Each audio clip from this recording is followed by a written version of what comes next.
Hi everybody, welcome again to the Joy of Trucking. I'm Kevin. I'm a solo OTR driver for Werner Enterprises. You may have heard a rumor from anonymous sources that I've just completed 6 months as an OTR driver. I started with the company in March. April 9th I got my truck and set off, and I've counted my paychecks and it's exactly 26. So I'm looking at 6 months on this job, trying to figure out what it all means. In another video I told you the numbers, how much money I made, how many miles I drove, how much money I actually took home. Those things are all important, and that led me to a couple of conclusions. Now I'm new to the industry. This is my first 6 months as a driver. Before that I was with a trainer and in orientation. So just basically the last 26 weeks is what I'm talking about here.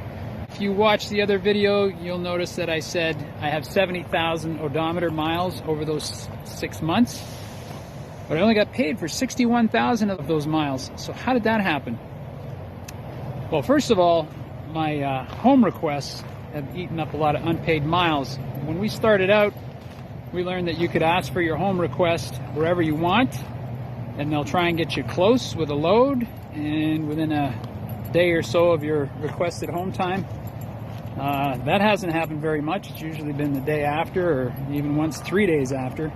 And as far as getting you close, they will get you in the neighborhood, like in the state, and then you have to find your own way. So if you're not at your home terminal, you don't have your car there, you're going to bobtail after your last load.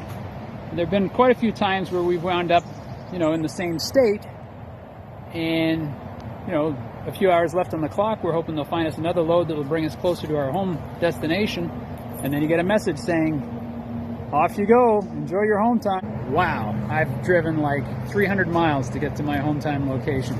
Bobtail all the way. Those are unpaid miles. That's the point I'm making. So it's happened quite a bit. So the 70,000 miles on the odometer minus the 61,000 paid miles is 9,000 miles. And I'm estimating I've done between 2,000 and 3,000 miles bobtailing toward home time. The good thing is, when you go back on the clock, they'll pay you deadhead miles to get back to wherever your first load is, even if that is 4 or 5 hours. But those those bobtail miles going to your home are not paid. So there's a couple of thousand there. That still leaves 7,000 miles unaccounted for. And I think it's the zip code thing. When you get a load assigned to you, they'll tell you the mileage, and that's what you're going to get paid for. But that's from zip code to zip code, not door to door.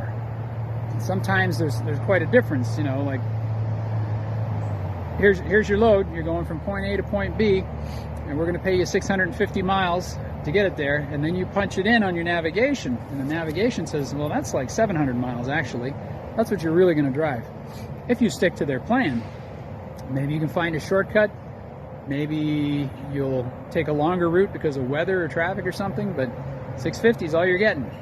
So the difference of 50 miles is basically you're driving for free, aren't you? And that 50 miles, that's almost an hour. You just worked an hour with no pay. So if you look at that, 70,000 miles in the odometer and 7,000 miles not paid because of the zip code thing, that's about 10%, which I think is pretty high. So that's one of my beasts. I guess I'm going to stand out here in the beautiful wilderness and whine and bitch and moan at you for a while, but maybe you'll learn something from this, whatever you take away. This is just my experience, and I want to share it with you. So we got the disparity in mileage, the zip code thing. The mileage that they're telling you the load is from zip code to zip code. That comes from the Household Movers Mileage Guide. So that's for moving companies to make estimates as far as what they're going to charge to move somebody, and the rest of the trucking industry has kind of adopted that as a standard, which means it's easier for them to estimate jobs. If they're going to take a load from point A to point B, here's the zip code mileage according to this book, here's what we're going to charge our customer, and guess what? That's what we're going to pay our drivers. So we come out pretty much even, and the driver doesn't. That's how it works. Some companies will pay you odometer miles, or they call it hub miles, but I haven't seen a lot of them doing that. And I guess the downside of that is you might take the longest route possible to deliver your load and get paid for miles you really shouldn't.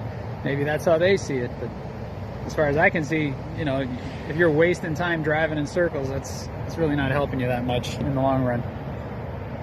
Let's see, next point I wanted to make here is what you're really getting paid. All right, let's start with this whole clock thing. You got a 70-hour clock. That's your work week, basically. If you want to make money, you're gonna try and work those 70 hours. You're gonna drive or switch loads or whatever you got to do, so you're driving as much as possible. So in a 70-hour week over 7 days, I'll usually wind up on my reset in the middle of the 6th day, and then the 7th day you have off. That's your day off to rest, recuperate, do your laundry, whatever you got to do, right? So we got a 70-hour work week in 7 days. If I was punching a time clock, I'd work 40 hours. Anything over that is extra pay, right? I worked at Amazon last year, and you could make yourself available for overtime, and at the crunch times like Christmas and so on, they'd actually demanded it of you, but they'd cap it at 60 hours. You'd never work more than 60. And most employers don't want you working overtime. It's money out of their pockets. It's cheaper for them to pay somebody straight time to do that work, right? So you're working overtime because of special circumstances or to cover for somebody who's sick, whatever the case may be. You're going to work 40 hours and you're going to be home every night in your bed, eating in your kitchen, you know, your weekends off to do whatever you will. And that's not how it works when you're driving a truck. You're out there for 7 days, you get 1 day off, and you're working long days. And then, you know, you might be out for 2 weeks, you might be out for a month, whatever the case may be, and then you're going to take some home time, right? You don't get paid for that home time, so it's only while the wheels are turning if you're getting paid cents per mile. So look at it this way. If I worked a 70-hour week punching a time clock, 40 hours would be at straight time. The next 20 hours, you know, if I put in for a couple overtime shifts, that'd be a time and a half, let's say. And then if it was the 7th day, then a lot of places would be paying you double time for those last 10 hours. So you got 40 hours at straight time, you got 20 hours at time and a half. If you do the math, that would equal 30 hours straight time. And the next 10 hours at double time, that would equal 20 hours of straight time. So the 20, 30, and the 40 added up come to 90 hours of straight time pay is what you get if you work 70 hours punching a time clock. So 70 hours equal to like 90 hours straight time pay. I hope you're following my logic here or doing the math. So let's say, according to my calculations, if we round it up, I got $28,000 gross pay for the last 6 months. If I divide that by 26 weeks for 6 months, that would give me $1,076 a week as gross pay. If I divide that by 90 hours at straight time, that's $11.96 an hour. So basically, I'm getting paid $12 an hour. That's what it works out to. $12 an hour? You're camping out in this truck, you're living in this little tiny space, you're not at home every night, you don't see your family, you're not going fishing or playing golf or fixing your roof or mowing your lawn or hugging your kids or going to a ball game or coaching Little League. You're not enjoying a sport, or you know, you're not relaxing, you're not snuggling with your wife in bed or enjoying her cooking for $12 an hour. Yeah, I don't think that really makes it worth it if you look at it that way. On the other hand, you do have a lot of opportunities to make some good money with this industry. If you're driving OTR and making that kind of money, you have to kind of like the lifestyle to do it. I don't know. It's up to you. Everybody's different. But look at the disadvantages. You're away from home. You don't have the conveniences or the amenities of home. You don't have your kitchen. For one thing, like there's no Cuisinart or dishwasher in that truck. You might have a hot plate or a microwave or something, but yeah, there's no double sink to wash up in or nothing like that. You don't have your bed. You don't have a bathroom. Okay, you got to shower or use a toilet. It's in a public place like a truck stop or a rest station.